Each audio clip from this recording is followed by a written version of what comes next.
This just in, the Texas attorney who targeted Sean Diddy Combs with dozens of civil lawsuits on behalf of John and Jane Does allegedly victimized by the music mogul has a new target in his sights, NFL legend Shannon Sharpe. Shannon Sharpe says he's temporarily stepping down from his ESPN duties. He says his allegations against him are, quote, false and disruptive. Sharpe has denied all allegations. The moment you reach for that first $100 million check, somebody reaches for the kill switch. When news leaked that Shannon Sharpe, NFL legend turned podcast king, was hours away from signing a jaw-dropping $100 million network deal, congratulations flooded X. But before the ink could dry, a Nevada court filing detonated like a landmine. A $50 million lawsuit packed with claims so graphic, they forced even seasoned journalists to read them twice. The timing felt almost cinematic. Stick around, because what unravels next blurs the line between scandal and sabotage. A decade ago, Sharpe's biggest mic was an NFL Hall of Fame acceptance speech. Then came Club Shay Shay, a laid-back couch, smart questions, and the kind of viral guests legacy TV kept at arm's length. January's sit-down with Cat Williams broke YouTube's interview record and whispered one dangerous truth: indie voices can outpull cable giants. I didn't want to get with a white woman because I was scared she might have me running down the street like Jonathan Majors. There you go, see, come on, cat. Not because I didn't like white women. I think white women are as great as any other women. But I'm not gonna act like I'm not scared of them. I have a reason to be scared. You could be Kang the Conqueror, and they could take your rabbit ass down in 2 weekends.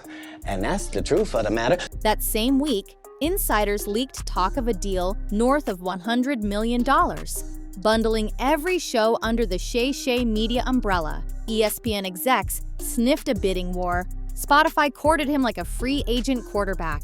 Yet in Hollywood, bright ascents cast long shadows. As one veteran producer warned, money this big comes with gatekeepers, and gatekeepers carry scissors. But no one expected the first cut to come from a courtroom filing. April 20th, 2025, 9:17 a.m. EST. While Sharpe's lawyers haggled final term sheets, Houston powerhouse attorney Tony Busby strode into Clark County Court. The complaint, Jane Doe versus Shannon Sharpe, seeking $50 million in damages for sexual battery, coercion, and emotional terror. Busby is no rookie. He'd already peppered Sean Diddy Combs with a barrage of civil suits and even lobbed one at Jay-Z. To my family, friends, supporters, and colleagues, I want to speak to you directly and from the heart. This is a shakedown. I'm going to be open, transparent, and defend myself because this isn't right. This is all being orchestrated by Tony Busby, who has targeted Jay-Z. Critics call him a headline hunter. Supporters hail him as a fearless crusader. Either way, the man understands spectacle, and this filing overflowed with it.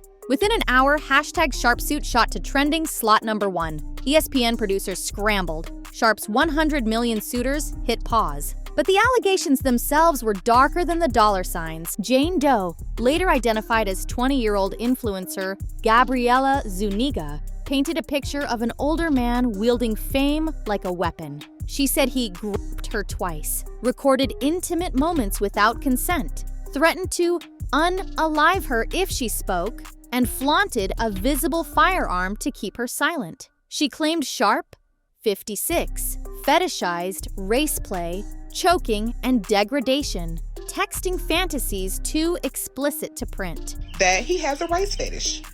He has a fetish for that type of dynamic. Think about it.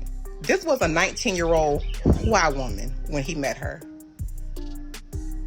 I don't know any 19-year-old white woman that's running around hollering about a big black baby and baby gravy. Shannon was a 54-year-old, big, black, grown-ass man from the backwoods of Georgia. Gravy sound like some shit he's familiar with. Big black babies, he probably seen a few in his day. One alleged incident, October 6th, 2024. Doe says she tried sharing her live location with friends out of fear. Sharpe allegedly saw the phone, grabbed her neck, and hissed, "Do it again, and I'll f***ing end you."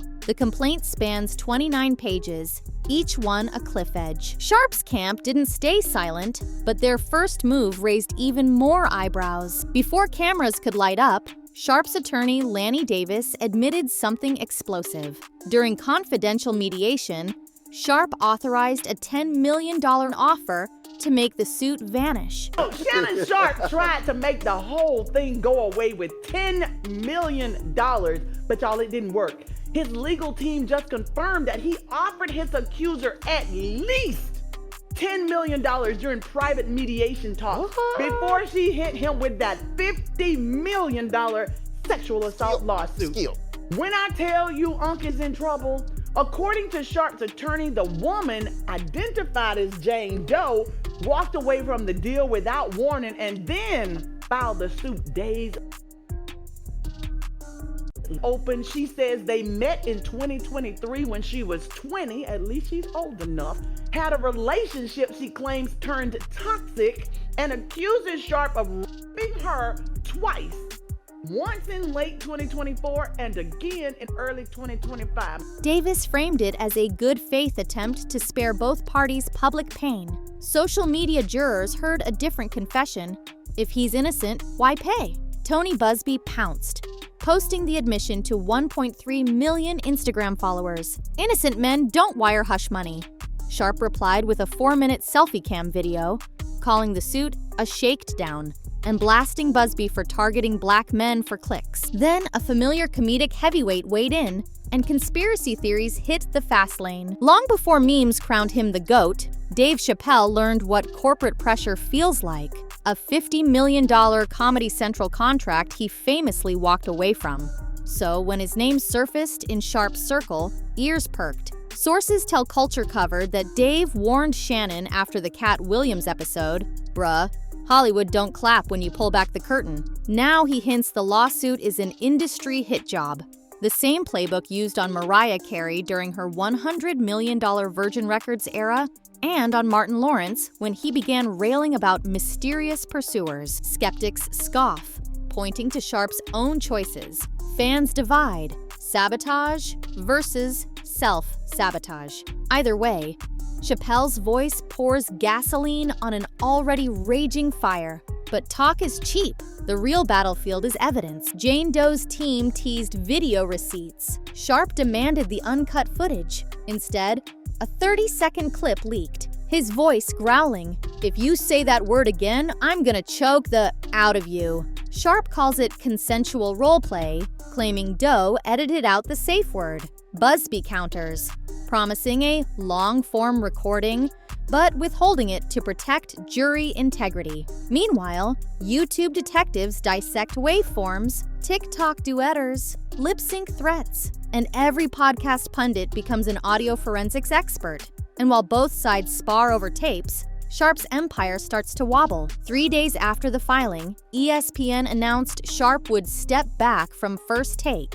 Advertisers hit pause. The Sun reports multiple podcast suitors quietly walked. Jason Kelka's name floated as a safer, on-air personality. Even loyal fans admitted optics looked insane. A 56-year-old icon entangled with a 19-year-old OnlyFans starlet. Yet supporters flooded comment sections with #StandWithShannon, blasting Busby's extortion play, the $100 million deal. Insiders whisper it's frozen, contingent on legal clarity. So where does that leave the truth? And Sharpe's legacy. If Jane Doe's claims prove true, a powerhouse manipulator finally faces judgment. If they crumble, we'll have witnessed the cost of challenging power brokers, measured not in dollars, but reputations. For now, one fact stands. The machine that builds stars can dismantle them faster than you can say, "Sign on the dotted line." Ask yourself, who benefits most if Sharpe's voice goes silent? The accuser seeking justice, the lawyer chasing headlines, or unnamed suits who'd rather Club Shay Shay never eclipse cable ratings again? Drop your thoughts below, and remember, this story isn't closing credits. It's the cliffhanger Hollywood writes when the money's too big to fail and the truth's too messy to tell. Just as the lawsuit's shockwaves settled into a steady rumble, a 2010 restraining order drama involving Sharpe's former girlfriend, Michelle Evans, resurfaced in The Sun. She now claims Sharpe once threatened her life and later smeared her name when she tried to speak out. Although the incident never reached trial, the headlines gift Tony Busby an irresistible subplot, a prior pattern of intimidation. Sharpe's campfires back, labeling Evans opportunistic and pointing to her own assault conviction. But the optics are brutal. Another woman, another threat, another decade-old receipt. And that wasn't even the loudest headline of the week. Busby claims to possess key evidence, an uncut encounter, he says, destroys Sharpe's consent narrative. But in a move straight from courtroom theater, he declares that Sharpe's team refused to view the video during settlement talks. Sharpe calls the claim a publicity stunt. Busby blasts a press release framing the refusal as fear of the truth. Online culture splits again. One side chanting "show the tape," the other arguing any footage, consensual or not, should stay sealed until trial. Meanwhile, ESPN reportedly demands an independent review before considering Sharpe's return. But while lawyers posture, fans wage a very different war. Within a week, TikTok heats up with dueling hashtags. Hashtag Sharpe Setup versus hashtag Justice for Gabby. Fan edits splice Sharpe's gladiator-style rants with Chapelle's comedy bits, painting them as rebels against an unseen cabal.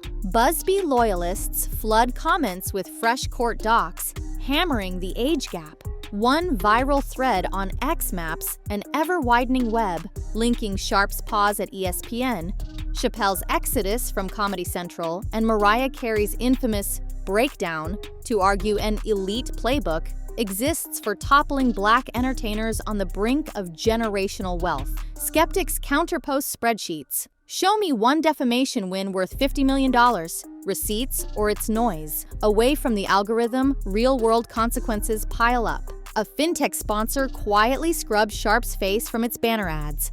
Yet, Club Shay Shay merch sales spike 42%. Controversy converts better than a Super Bowl slot. And that brings us to the $1 million or $50 million question. What happens next? If Shannon Sharpe walks away vindicated, he becomes the poster child for fighting what Dave Chapelle calls the invisible noose, a cautionary tale of how big money invites bigger enemies. ESPN would scramble to re-ink that monster deal, and Club Shay Shay could eclipse mainstream sports talk overnight. If the jury rules for Jane Doe, or if damning footage spills first, Sharpe's Hall of Fame bust will share Google's space with the darkest tags in sports history.